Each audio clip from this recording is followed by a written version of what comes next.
Hey, welcome. So, have you ever wondered what stops a factory from making, infinite products? Or why a recipe only makes a certain number of cookies? Well, today, we're diving into the chemistry of enough, this really powerful idea called limiting reactants that, believe it or not, secretly runs everything from giant factories to the food on your plate. I know, it sounds like a weird question, right? But the answer is this invisible chemical rule that decides what can be made and what can't. If you stick with me, I promise you're going to start seeing this rule absolutely everywhere. All right, so to wrap our heads around this big idea, we're actually going to skip the lab for a minute. Let's start somewhere way more familiar, the kitchen. We're going to use a simple recipe that's about to hit a little problem. Okay, so check this out. To make one perfect latte, our recipe is super simple. It's a 1-to-1 ratio. 1 cup of coffee, 1 cup of milk. You put them together, you get a latte. Easy, right? But here's the snag. We've got plenty of coffee, 4 cups worth, but we're kind of short on milk. We only have 2 cups. So just looking at what you've got, how many lattes can you really make before you just have to stop? Yep, just 2. Even with enough coffee to make 4 lattes, that milk is our bottleneck. As soon as those 2 cups of milk are gone, our latte production grinds to a complete halt. In this situation, the milk is what we call our limiting ingredient. It's the thing that decides the maximum number of lattes we can possibly make. And that leftover coffee, that's our excess ingredient. Now hang on to that idea. Okay, now let's take that really simple kitchen example and bring it into the chemistry lab.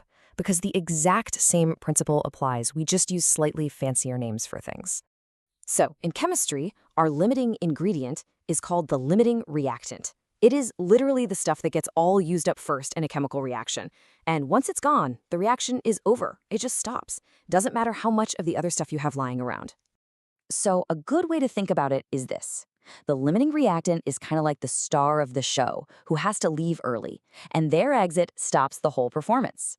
The excess reactant, that's the other actor left on stage all alone with no one to react with. Now, this brings up a classic chemistry trick question. Does it mean the limiting reactant is always just the ingredient you have the least of? I mean, it seems logical, right? But is it really that simple? Not quite. See, it's not just about how much stuff you start with. It's all about the ratio that the recipe demands. In chemistry, we call that recipe stoichiometry. That's what tells us the exact proportions we need, and that's what really determines which ingredient is the limiting one. So if we can't just eyeball it, how do chemists figure it out for sure? Well, they have a really precise step-by-step method to calculate exactly what's going to run out first.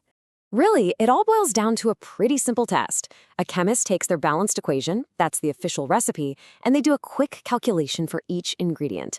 They basically ask, okay, if I had an infinite supply of everything else, how much final product could this one ingredient make? The ingredient that could make the least amount of product, well, that's the one that's going to run out first. That's your limiting reactant. And you can see that exact process happening right here in a real student lab.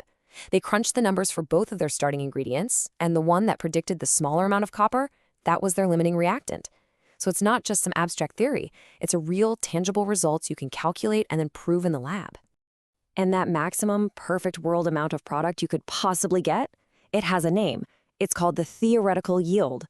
It's the absolute most you could ever hope to make, and it is 100% controlled by your limiting reactant. But, reality is always a little messy. Labs are almost never perfect. Things spill, or maybe reactions don't go all the way to completion. So chemists need a way to basically grade their own work, and that's where percent yield comes in. Think of it like the final score for how efficient your experiment was. The calculation itself is pretty straightforward. You just take what you actually made in the lab, that's your actual yield, and you divide it by that perfect world number you calculated earlier, the theoretical yield. Multiply that by 100 and boom, you've got your grade. So why does any of this matter outside of a chemistry class?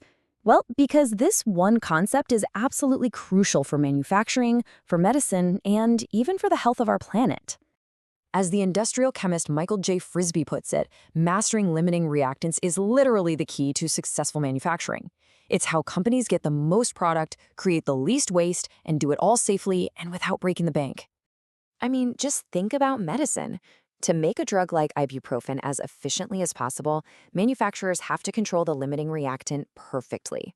In fact, they often intentionally make the most expensive ingredient the limiting one. Why?